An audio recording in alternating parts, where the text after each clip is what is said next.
UConn Husky in the house, Karan. Cardiac Kimber.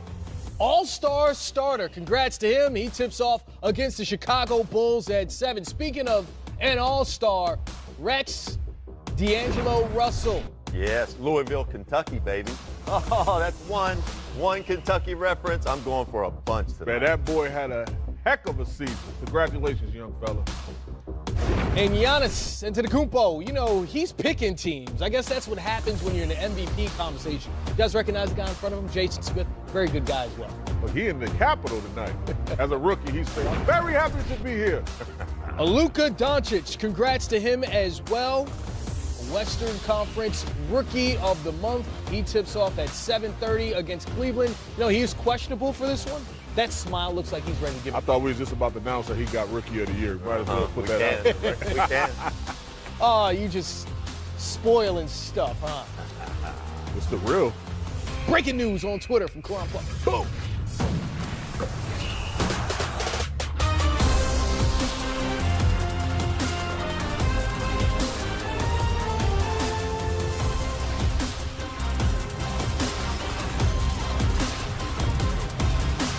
Welcome to Game Time Live, presented by State Farm. And you see this crew here, Chris Miles here with Rex Chapman and Karan Butler. That means respect knuckles all the way around. We're a team here. 12 games tonight. That means 24 teams in action. That's some easy, quick math. That's a busy Saturday night for you. You guys ready for this? I'm ready. Am I? Hey, you got anything for sale tonight? Huh? I got drip for sale. Is that right? I got, shout out to Plies, it's my man. We got drip for sale all night. Well, one game already in action right now. Let's get right to it. The Pistons and the Clippers. And Blake Griffin, I believe he has drip for sale against his former team. Oh, Steve Ballmer. Remember last time, January 12th, those two had some issues before the game. You try to give me no dap. That's exactly right. Look at that. Blake heating up, and the Pistons jump out to a huge lead. It's Reggie Bullock also splashing and cashing. Shoots that thing. They're having a good season. Reggie Jackson also from outside. You see the theme here, fellas. 8 for 11 from three-point range in the first quarter. You kidding me? Ooh. Ooh. Pistons jump out to a 32-13 lead, and Blake Griffin. Flashback. Who said he can't fly no more? Flashback. Go, Gaddy, hop. Look at Boban. Boban's like, no, I want it. Fouls right out of there. Look at Barbara. How did he still do that? I'm different. Blake continuing to cook in the third quarter. Oh, he's just toying with guys right now. I mean, he's playing in slow motion. What was that? Did you watch a video or Come Fly With Me or something on the way to the arena? Right. Blake Griffin, 24 points and counting. Detroit ahead by 11. And, you know, that's an interesting difference between the Eastern Conference and the Western Conference. These two teams fighting for the final playoff spot in both the East and the West. But the Clippers have 28 wins. And then the Pistons have just 22 wins on the season, just a game out in that 8th spot in the East. Yeah, you know what? Look, that's always been the case when you're talking about the Western Conference and the Eastern Conference.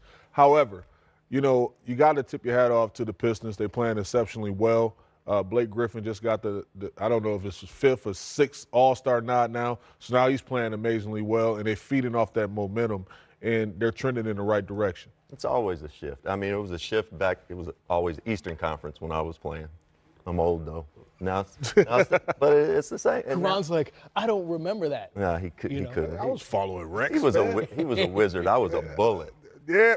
See, that's a huge difference. I do remember the difference. Bullets here are in kind of DC in the nation's bullets capital. are kind of hard, you know, right? Wizards are sort of not as hard. What? Bullets? I mean, if you got the Here's bullets. the thing, Rex. The guy's nickname is Tough Juice. I know, but I don't know if we want to go there. Imagine how with him. tough he would have been if he'd have played for the Bullets. Hey, man, I'm glad they changed it to the Wizards because there was a lot of things happening out there in the community, and we had to change the name. All right, I'll go with Speaking that. of changes, how about Anthony Davis? In case you haven't heard, he's looking to change and play for a new team. Let's hear from him now. I feel like it's my time. You know, I gave the city, organization, fans, you know, everything I feel like I could. Don't know how long I'm gonna play this game. People's careers are short, you know, and I feel like it's my time to move on. Was there an ultimatum issued about wanting to go to the Lakers? No, I never gave me or my representation never gave Pelicans, a destination or anything. So I'm not sure where that's coming from. Maybe the connection, with my representation, but we never gave the Pelicans a destination. So you would be willing to play elsewhere other than in one place? It's really not. It's on the Pelicans. Anthony, did you and your representation talk about the fact that if you're not traded by the deadline, you potentially may have to sit out the rest of this season and won't be able to play? My intentions is to play. I've been working to get my finger back healthy. Obviously, it's a tough situation, but my intention is to still play. And when I'm able to play, I plan on suiting up. What was the thought process of making your request public? All those questions. You contact my agent. He's more than happy to inform you guys on that. Was the timing? Obviously, was that when the decision was made, or had you thought about that before, and it just became the time to do it? Time for what? Of announcing your request. Had you made up your mind before that, or was it just there was a realization and then you had the conversation? Obviously, you think about stuff, and we just felt like that time, actually the day wasn't planned, and honestly, my reputation didn't drop the story or leak the story or anything like that. Someone else had gave it to a reporter. A reporter called my agent and asked him, was this true? So we never wanted to leak it to the media. Wanted to do everything in-house, but that wasn't on us. Was the timing determined to get a trade before the before the deadline? I just thought, doing it sooner than later, not just for myself, just out of respect for the organization. Ms. Benson, they've done everything for me, the fans, the community. So giving them an opportunity and enough time to be able to make a decision best for the organization. Was there anything in particular that happened that made you say, okay, now's the time to make the request, or is it? When and why did this organization not give you the confidence that you could win a championship here, that you could win at a high level? Like you said, that's the reason that you wanted to leave.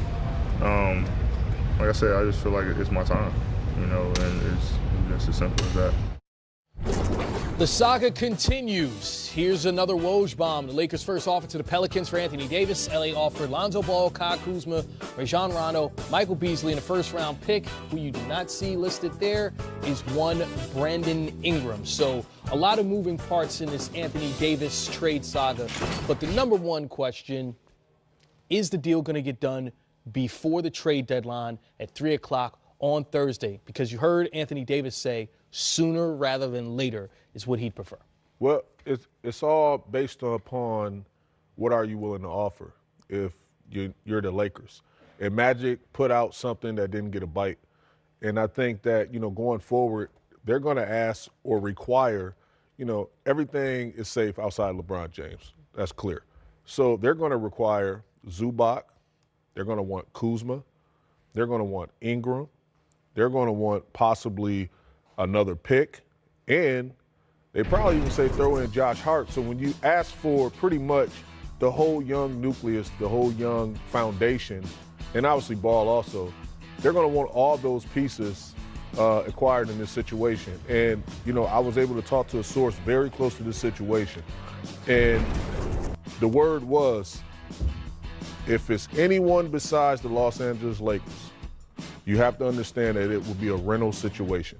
It would not be like Paul George's situation where, you may hope that he's going to buy into the culture and then you're able to sign him in free agency. It's not going to happen. So just to make sure we understand this correct, you're saying that a source says that no matter where Anthony Davis is traded, the Los Angeles Lakers, that's the long-term destination. That is his long-term destination. And, I quote, you can drive the Ferrari, but you cannot keep it. Ooh. It will be a lease, not a own. Ooh.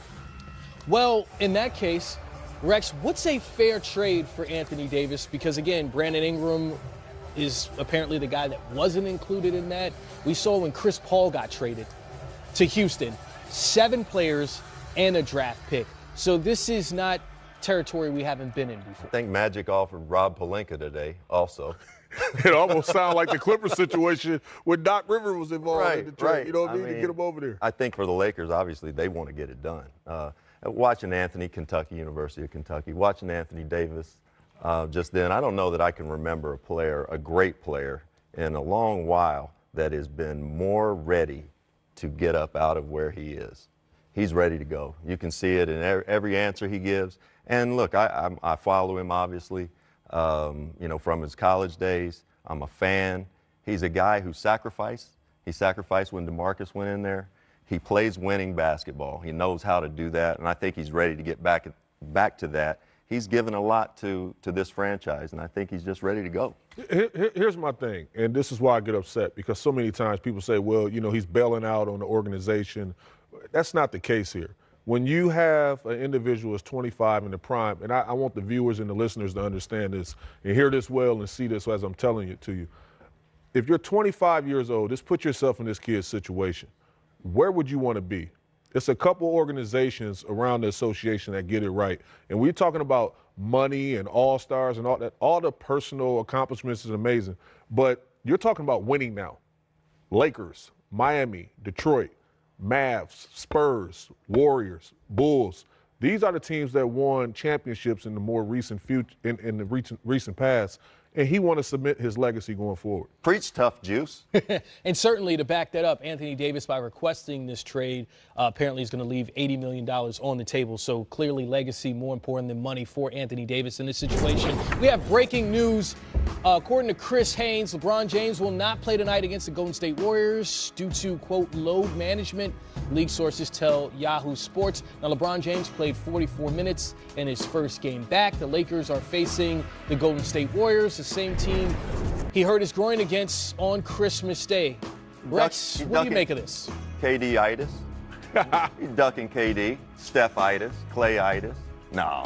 I was surprised he played 44 minutes the other night. Obviously, it's a little bit of a maintenance move, right? Yeah. I thought he said it, prior to this game, right after he played so many minutes. It's going to be one of the situations that I have to see how my body respond, because we don't know. We run an emotional high after a basketball game. Everything's still feeling good. You got to win. You look extremely sharp after being off for so many months, you know what I mean, since playing, December 25th? Yep. So now he's back, and he probably felt a little ailments and, probably just took the safe approach and getting back out there. Well, Karan, before he returned, you said, look, LeBron doesn't look like he's 100% from seeing him in practice. So where do you think he was when he returned if he wasn't 100%? I think he was somewhere between 75 and 80, and that's still better than 80% of the association. So when you're able to go out there with his high basketball IQ, and just mind you, if LeBron's out there on the basketball court, the coverages change. You have to give him so much attention that it enables other guys to be the best possible version of themselves, have an open opportunity. How old is LeBron now? 34. 34. You start, and this makes sense. It's a maintenance move. Yeah. You don't get groins and hamstrings when you're 24, but you start getting them later on. And when you start getting them, you really you've got to be careful to not come back and do too much too fast. Young player that seems to be taking a bit of the load on his shoulders, Brandon Ingram, recently really carrying this team offensively with no Lonzo Ball in the lineup as well. Really nice player, and you've kind of been waiting for him. You saw, the length and all the skill set when he was at Duke, and he's really, he got suspended early in the year, starting to put it together. He's a beautiful offensive player. Yeah, he's a complete player. We went from, scoring the basketball in the paint with his wiry strength to now, being able to have that mid-range consistent shot, and now playing with LeBron and Rondo. He's been able to, start knocking down perimeter shots, catch and shoot, not holding the ball. 1,000, 1,000 type of player, and that's exactly what you need. So he's averaging 22.5 over his last 6 games. So when we look at this Laker young core, and we talk about the Anthony Davis trade, and we saw that Brandon Ingram allegedly was not, or reportedly not, in that trade offer, is he now the crown jewel of this young group? I think so. I think Yes. you want to have him to. Yes. Body language says yes, Karan. And so does the smile. Look at it. Look, he knows it. I mean, who do you think is the guy? The Lonzo. crown? Yeah. Yep. I mean, it varies, man. It goes back and forth. I'm with you. You know I'm with you.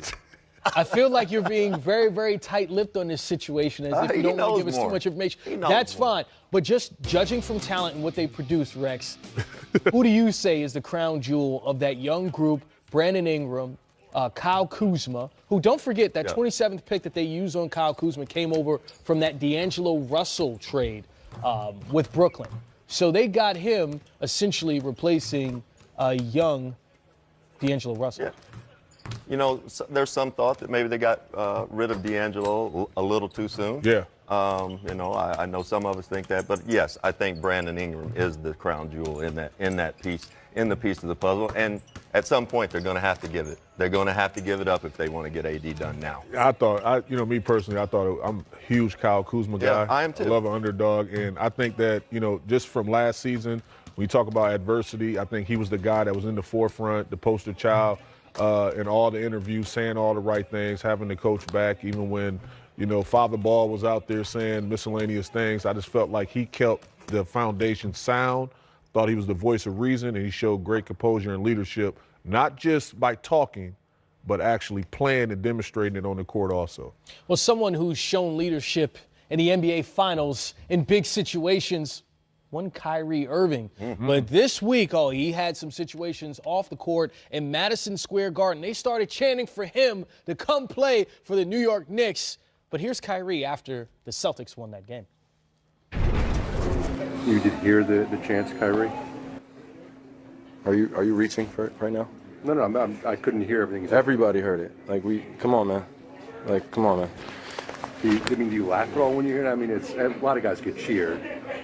Good players get cheered when they come here. That's a little different. Like I said, it's nothing but distraction at this point. You know what I mean? Like I said, again, I'm appreciative of the cheers. I'm appreciative of the fan support that I get around the league in every arena. Obviously, being back home, what has been said, I repeat myself again, what has been said, what has been circling around in terms of extra commentary, I kind of figured it was going to be something like that tonight. I'm just happy we got the win, and I'm ready to go back to Boston. I think you know the answer to that, man. It's just, obviously you would hope it would quiet down, but like I said, it doesn't help when, across the league, it's just outside noise again, and my name gets thrown into it, and then, conversations, speculations, everybody's worried about their credibility. I don't know how this media empire works. I know it's a bunch of nonsense to me. So I have a focus in winning the championship this year, and that's where my focus is going to stay. So, even me saying something like that is not concrete enough for anybody. So, it is what it is. I got to go home and take care of my family and friends, and that's the stuff where it really matters for me. Loving the game of basketball, that's where it's always going to be. I didn't do this for the media. I didn't do this for the money. I didn't do this for the fans. I did it because I love the game, and I work extremely hard at my craft, and I want to be one of the greatest ever. So that's where my focus is. You know what I mean? It's going to come. I'm appreciative how, grateful I am. I'm grateful for all the, everybody identifying the talents that I am, who wants to play with me. I'm appreciative of that. But at the end of the day, like I said this morning, I'm going to make the best decision for me and my family, and that's how it's going to go. There is so much there with Kyrie Irving. I think the thing you're laughing about is the fact that he says, I don't know how this media thing works. He seems to be pretty good at it. In fact, when you're the lead in a major motion picture and was also an actor in high school, don't forget that as well. Kyrie Irving, a very overall talented guy. Not familiar with this media empire, wearing an Uncle Drew hat during the interview. Excellent product placement. Excellent. Yes. He's a brilliant guy. I love him. I do love him. And I love that Kyrie, he likes to talk. He's good in front of the camera. You can tell he's a little bit bothered. And look, I didn't play in an era where we had social media, the 24-hour news cycle, all this time. This is where I give you guys and this era so much credit. I don't know how you do it, and this is where I don't think these guys make enough money having to deal with this type of media crush. He can't leave his hotel right now without people just knocking his door down trying to get at him. He's got a $21 million player option for next season. Seems like that will not be exercised. So where will he play next year? Will he be in a Boston uniform? It's possible that he can be in a Boston uniform. I think that he will most likely be in the Big Apple. And I just think that, when you talk about the move of Porzingis and Tim Hardaway and Steve Mills and those guys did an excellent job of creating that cap space to acquire a guy like Kyrie Irving or Kevin Durant or whoever. You know what I mean? Even possibly a Jimmy Butler or whatever, because, he's still not looking extremely happy there in Philadelphia. And look, Kyrie is just a pleasure to play with. He's a champion. He's a perennial all-star. He's someone that loves the game of basketball, which he stated. And obviously you see, this kid did not grow up playing against ghosts and basketball cones. He's been playing against live bodies, activity, and it's showing. He's a gamer. I want the best for him and his family, and he's passionate about his craft. So it should be interesting to see what the Boston Celtics do. If that's the case, maybe before the trade deadline, we could see a Kyrie Irving trade. And, man, that would be huge. We've got 12 games again tonight, 24 teams for the simple math on that. And here are some updates of notable players. Chris Paul sitting this one out for rest. LeBron James out, same designation. Eric Bledsoe also out with an Achilles. Out for rest. Hey, you know what? Still looks weird. It looks like, when you're growing up. Rest. When you go to the hospital, you go, when you're younger, you break your arm, you break your leg, you tear something. Now when you get older, you slept wrong. You get out of bed, you can't do nothing. Like, it's all those things happening right now. Well, you know who is playing? How about one Lou Will? Age not affecting him. And look at that, top score. The Clippers have fought their way back in this after being down by double digits in the second half. He's a gamer. NBA. To be honest with you, it really pisses me off, if you want to know the truth, if you want me to speak in layman's terms, because you should ask us if we feel like second-class citizens. And I can tell you right now, that is the farthest from the truth there is. There is nothing that we ask for or we want or anything that they won't give us and Mrs. B won't give us to try to help us win games. So whoever wrote that, you're actually full of shit, if you want to know the truth. Woo-hoo, earmuffs, kiddies. So when you hear him say it's like we're a second-class franchise organization, what is that? How do you react to hearing 7 years, man? Like, I think it was 7 years he's been here. 7 years is is that mark for most great players, and they say either I'm going to be here for the rest of my career, or I'm going to move. It has nothing to do with. I don't even think the New Orleans Pelicans being a second-class organization has nothing to do with that. Mm-hmm. They treated him with the utmost respect. They brought in Boogie Cousins last year. They brought in Nurkic. They brought in Rondo. They signed Holiday. They have made some moves that would be, could possibly put him in position, but it just hasn't. So he's saying this is the 7-year mark, and that is the indicator.